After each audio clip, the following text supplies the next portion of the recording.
Assalamualaikum warahmatullahi wabarakatuh. Terima kasih ya Deretan sudah mengeklik video ini. Oke, seputar kasus dana hibah Pemprov Jatim ini menjadi isu yang sangat begitu trending ya Deretan. Nah, di antara beberapa saksi yang sudah dipanggil KPK, ada nama-nama pejabat di pemerintahan Provinsi Jawa Timur itu, baik dari eksekutif dan legislatif, serta beberapa tokoh masyarakat itu juga ikut terseret. Nah, deretan tokoh ini sebetulnya meski tampak memang tidak berpeluang dalam melakukan tindakan pidana yaitu dalam kasus dana hibah ini, tetapi siapa sangka KPK akhirnya memanggil orang-orang ini ternyata. Nah, bagaimana kronologi dan siapa saja tokoh-tokoh ini yang ikut terlibat dalam kasus program dana hibah ini? Tanpa panjang lebar, langsung masuk pada pembahasannya.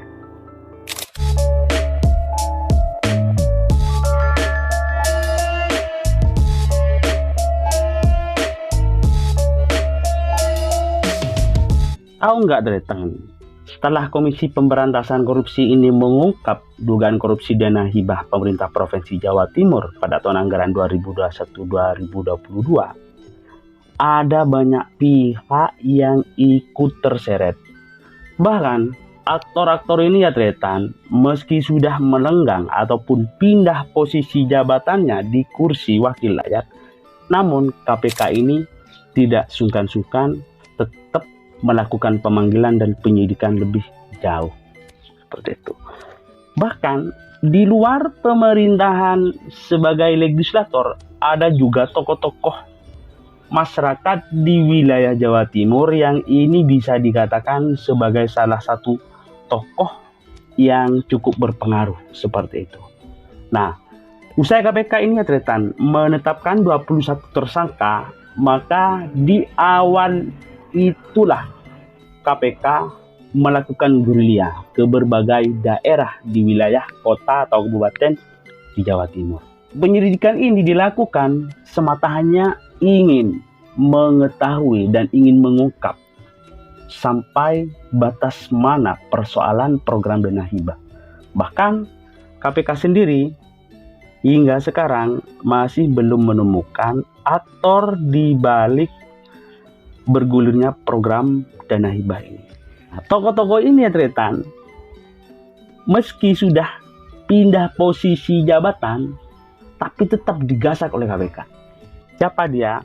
Yang pertama itu adalah mantan Ketua DPRD Jawa Timur pada periode 2014-2019, Abdul Halim Iskandar, atau kita kenal dengan sebutan Gus Halim. Betul Tretan, beliau merupakan salah satu kakak kandung dari Ketua Umum Partai Kebangkitan Bangsa, yaitu Muhaimin Iskandar. Abdul Halim ini ya Tretan, sejatinya akan pada periode berikutnya dalam pencalonan sebagai legislatif, dia kan tetap terpilih sebetulnya. Hanya saja Bapak Joko Widodo membutuhkannya sehingga dia diberi amanah oleh Joko Widodo sebagai Menteri Desa. Seperti itu. Nah, secara tidak langsung Tretan, Gus Halim otomatis kan sudah bergeser ataupun berpindah haluan. Namun KPK tetap menggasaknya Tretan. Nah, awal mula pemanggilan kepada Gus Halim itu Tretan berawal di tahun momentum Pilkada 2024 ini kan sebetulnya momentum Pesta Demokrasi Republik Indonesia Tretan. Nah, pas pada bulan Agustus 2024 KPK melakukan pemanggilan secara perdana kepada Gus Halim. Nah, pada waktu itu Gus Halim yang sudah menduduki jabatan sebagai Mendes, dia menghadiri pemanggilan KPK. Dia memenuhi pemanggilan KPK. Dia secara kooperatif menyampaikan keterangan secara lugas dan proporsional. Nah, pada waktu itu Gus Halim ini ya Tretan membantah atas semua tudingan KPK yang menyebutkan bahwa KPK menduga Gus Halim ikut terlibat dalam penerimaan suap fee proyek dana hibah APBD Pemprov Jatim 2021-2022. Semua dijawab dengan santai, lugas, dan tegas oleh Gus Halim. Nah, pada waktu itu Tretan, karena sudah memenuhi panggilan KPK, maka Gus Halim santai, tenang, dan tegar. Akan tetapi Tretan tidak langsung memakan waktu dari pemanggilan perdana itu. Lagi-lagi pada bulan berikutnya, pada bulan September 2024, KPK lagi-lagi melakukan penggeledahan. Intinya ini rumahnya Gus Halim yang berada di Jakarta Selatan, melakukan penggeledahan. Hasil dari kegiatan penggeledahan itu ya Tretan, maka KPK menyita uang tunai sekitar 250 juta. Nah, uang ini Tretan sama KPK dijadikan sebagai alat bukti bahwa BB ini diduga merupakan hasil dari nyuapan proyek dana hibah Pemprov Jatim. Nah, KPK sekarang sudah mendapatkan bukti seperti itu. Nah, secara tidak langsung Tretan, ya otomatis Gus Halim ini sedikit berdebar-debar Tretan, seperti itu kan. Nah, pada April kemarin Tretan 2025, KPK mengumumkan kepada publik bahwa Gus Halim walaupun dipanggil sebagai saksi, ada potensi keterlibatan dalam proyek dana hibah Pemprov Jatim. Akan tetapi hingga sampai saat ini Tretan, KPK masih belum menaikkan status saksi Gus Halim ini yang saat ini itu sebagai saksi, apakah dinaikkan atau tidak, masih belum ada perkembangan Tretan.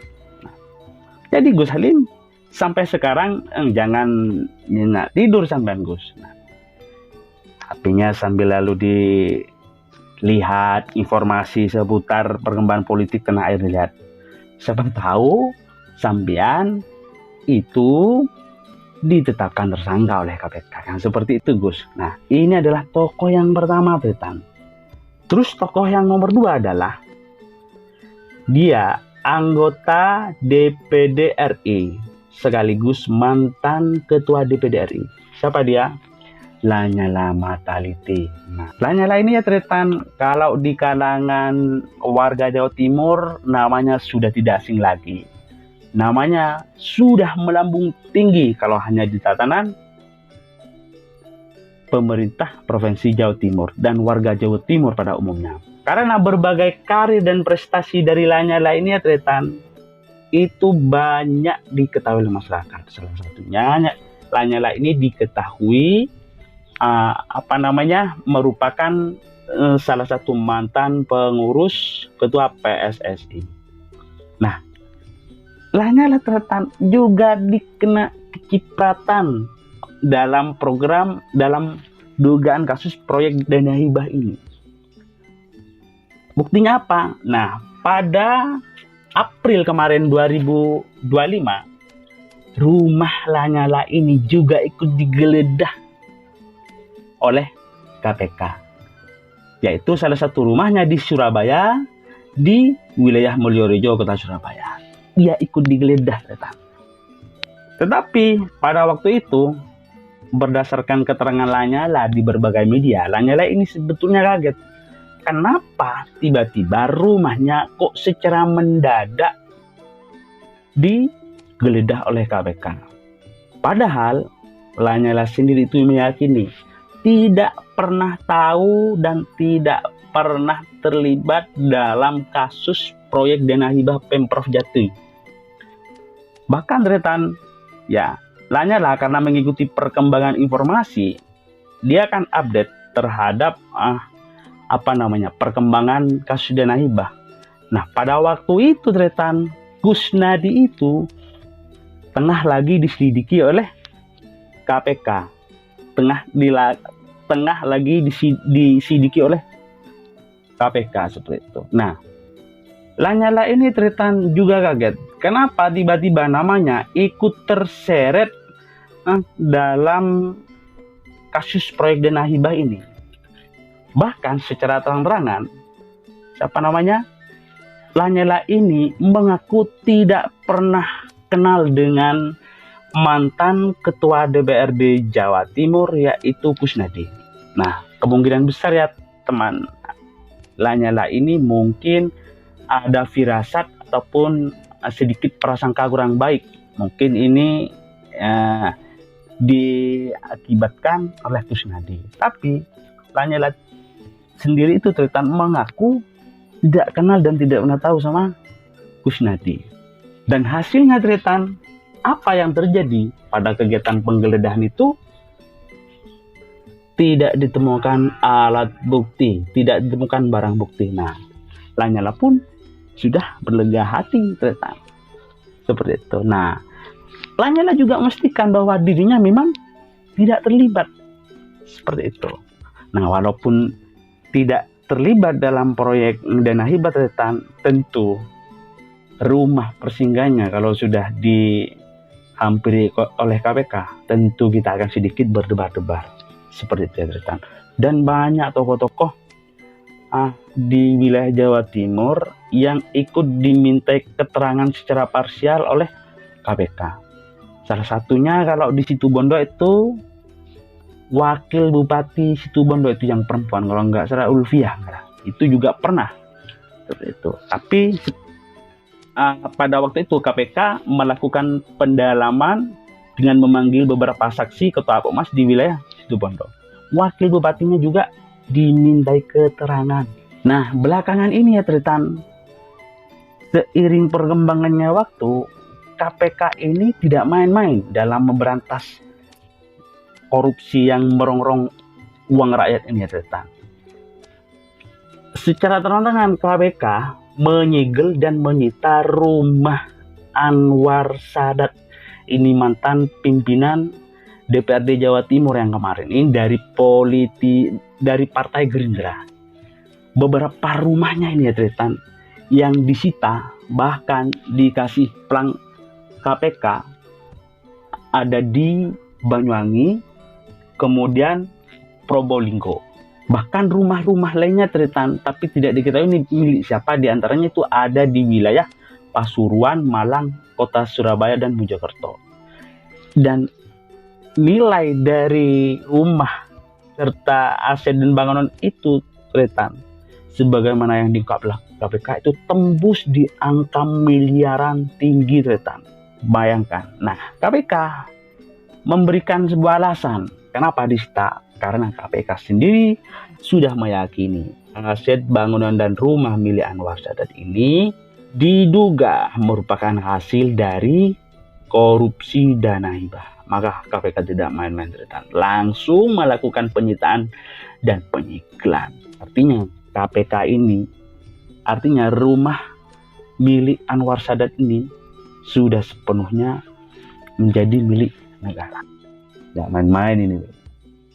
Itu. Tapi saya yakin tidak hanya Anwar Sadat, pimpinan DPRD lain, bahkan anggota DPRD yang lain ini juga potensi Tretan ikut di dalamnya. Bahkan masih patut dicurigai apakah mereka aman-aman saja, atau pada saat KPK ini melakukan penyelidikan lebih dalam dengan memanggil Anwar Sadat ini Tretan. Anwar Sadat sampai sekarang itu sudah dipanggil 3 kali. Pertama, Anwar Sadat itu pernah mangkir dipanggil oleh KPK itu pada Juni 2025. Jadi kemarin Tretan, dia mangkir karena alasannya ada kegiatan partai.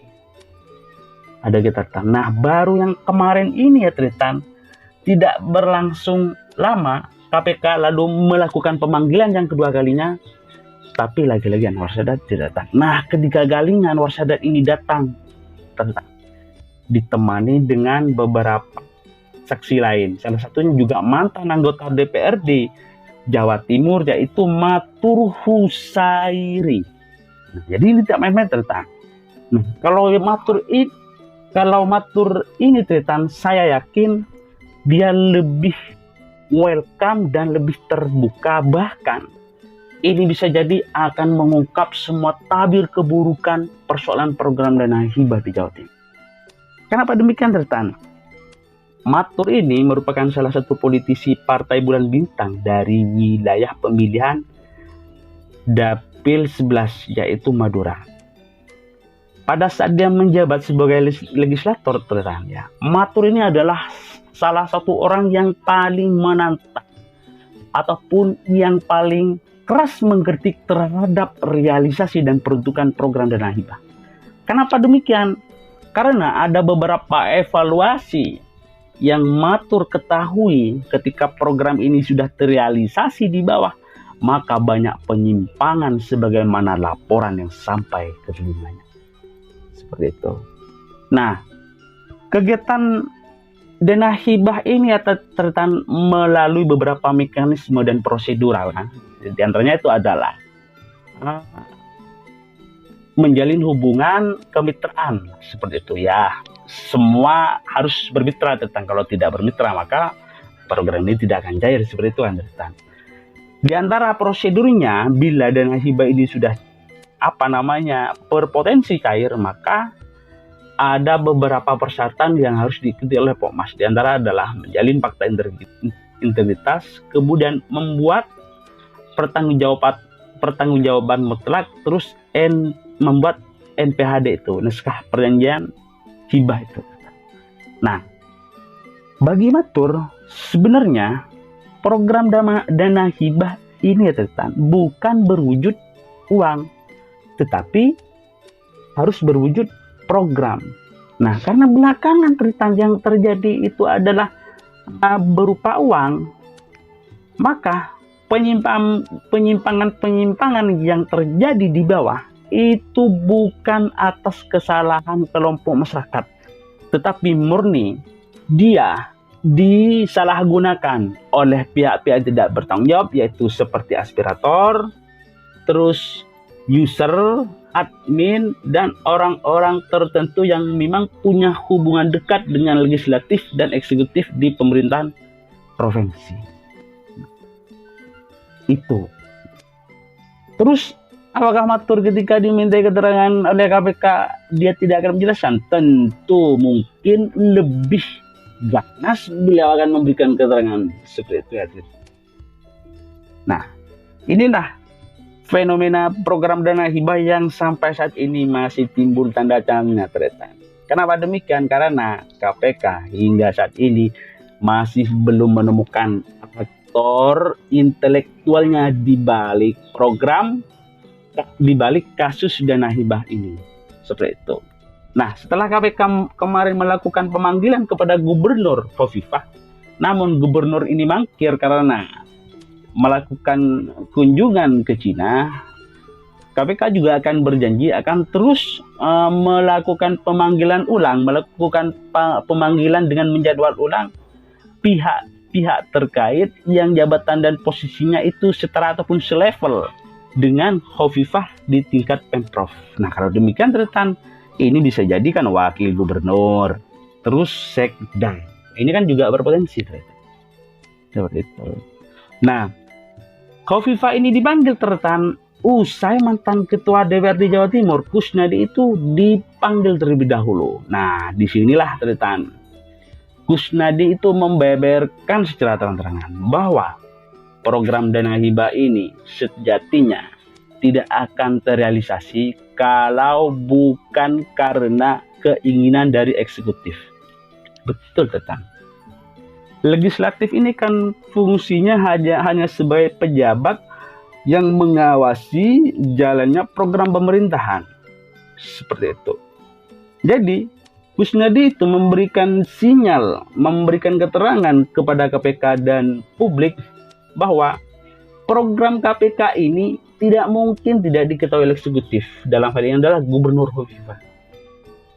Jadi Gubernur bagi Kusnadi itu secara tidak langsung menyebutkan adalah aktor ataupun dalang di balik